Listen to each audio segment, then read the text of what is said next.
everyone, it's Brittany. Welcome to my channel. I realized that at the end of this month, I will have been in my Plum Paper Daily Planner for 3 months, which is a quarter of the year. And I figured I would do a little update about how things are going, kind of walk you through the pages and kind of reflect about how I initially set them up versus how I'm using them.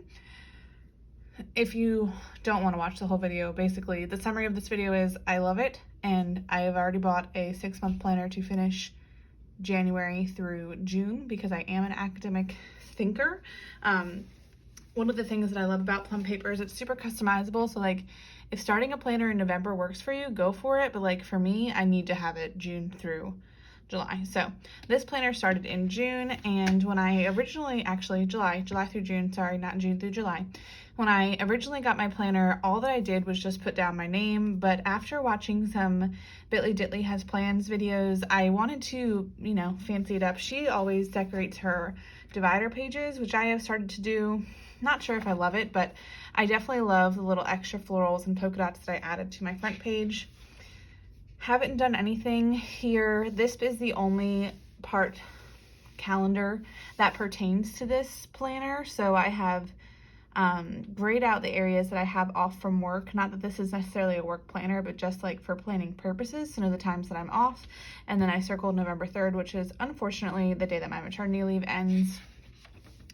This page, I've utilized it as kind of like a pre-planning of reoccurring birthdays, holidays, and then like payments, and nothing has changed on this page except I added a little bit of Mixie Cats, and then I checked off some of the things that we've done. I do need to add that, wow, my husband's opening the garage downstairs. I do need to add that we need to renew our BJ's membership. That's a cost that we do in November. So that is that. Still have this empty. Don't have a plan for it. Originally I was thinking to-do list, but like those are things I can kind of like throw away. I don't need them in my planner forever. So what do you use this page for? If you have a Plum Paper planner, no matter what layout that you order, you get this ideas, plans, and goals page. What should I do with this? This page remains blank. I decorated July, and then there is a plan with me on how I set up July. I think it's like my walkthrough video or whatever, but I originally started out using my dashboard as having habit trackers and then kind of like a brain dump. I ended up ripping out that monthly reflection page because it was just like too much for me to fathom. And then what I actually did instead is in my notes pages, I did like a monthly reflection type situation. But well, I'll get there in a second. I have a detailed flip through of how I used each page of my daily layout in July, but I am so in love with this planner. One thing that I would recommend is definitely spending the extra $4, I believe it is, to keep each section blank, so that way you can kind of manipulate the page to work for you. You could just use whiteout if you wanted, but I change things up the order of where I put things all the time, and I love it. So that was July. In August, I decided the dashboard stayed the same, except I added, in addition to daily habits, I also put weekly habits, and then I set up this first page as a daily gratitude section. And that allows me to have my bring dump in the back. We welcomed our son into our family in August, so I had kind of like a before baby comes and just like in general here. Sometimes you'll get 2 pages depending on if this page is used as a daily. Sometimes you just get 1. So here I wrote like an ideal schedule with a newborn, which just makes me laugh now, but new mom things. In August, when my son was born, I used my planner almost exclusively in pen for a while, and that's totally fine. I love that. I also love it with stickers. It is what it is. So that was August, and again, I just recommend, me personally, I will always pay the extra money to have these blank, so that way I can kind of manipulate the spread to work for me. Decorated again here in September. Again, weekly, daily, mindset, birthdays, events, and a quote. And here is September again with my gratitude. Oh, I haven't showed this.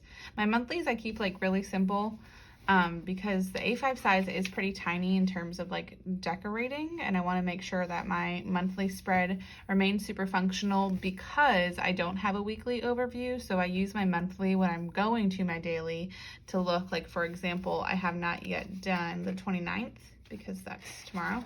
So when I go to plan the 29th, I will look here and say, okay, well, my husband is off. Let me make sure that I write that down. If we had a doctor's appointment or something, I would also be writing that down as well. So that is the past 3 months in my Plum Paper Daily Planner. I love it so much. And like I said before, I've already purchased one for the next 6 months. So there is that. Let me go to the notes section to show you what the back of my book looks like.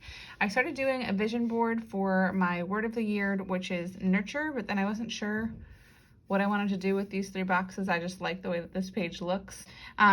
I don't know what to do with this page, but I just felt like I wanted to leave it blank. Here's that July kind of like at a glance, August at a glance, and then I started putting in some pages that just would give me joy. This I just kind of copied from an Instagram story, but that was August, September, October, November, December. So I have a couple more lined pages. I did add dot grid pages to my planner, and I did not add them to my next planner because I added monthly reflection pages. I'll pull it out in a second.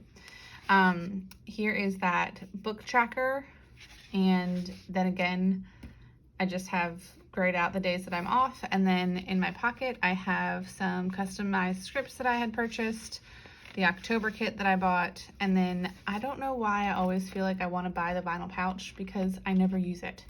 So let me, while we're thinking about it, I will be finishing this planner because, like I said, I need to think that way. I also really like to use things that I've purchased, but I had some Plum Paper credits, and so I went ahead and I bought the next planner, which will take me from January through June. And what I did in this one was, it's the same modern color scheme. It does not have any sections labeled, but I added the monthly reflection dispersed, which I'm super excited about. And then the last page, it's a little bit weird, last part of June, monthly reflection, and then it goes right into the dot grid pages. I did not add any on. So it's actually only 2 pages. I thought it was 3. 2 dot grids, the contacts page, which I will likely rip out, but I'll keep it for now. And then this is the passwords page turned book tracker, which I will definitely do again. So that is my 3-month update. I may or may not do like a 6-month update. Just kind of depends. This coil is significantly smaller than the previous coil, and I think that's because I had added those 20 pages of dot grid, and you know what, I don't mind the smaller coil, although I am nervous that adding the stickers will make this kind of a tight fit, but if that happens, I can always uncoil and then recoil. I have in the past also literally ripped out spreads that I didn't need to save some space on the coil, so like, I don't know. I don't need to keep these. I don't necessarily need to know what we were doing on July 6th. You know what I mean? I don't know. What are your feelings about that?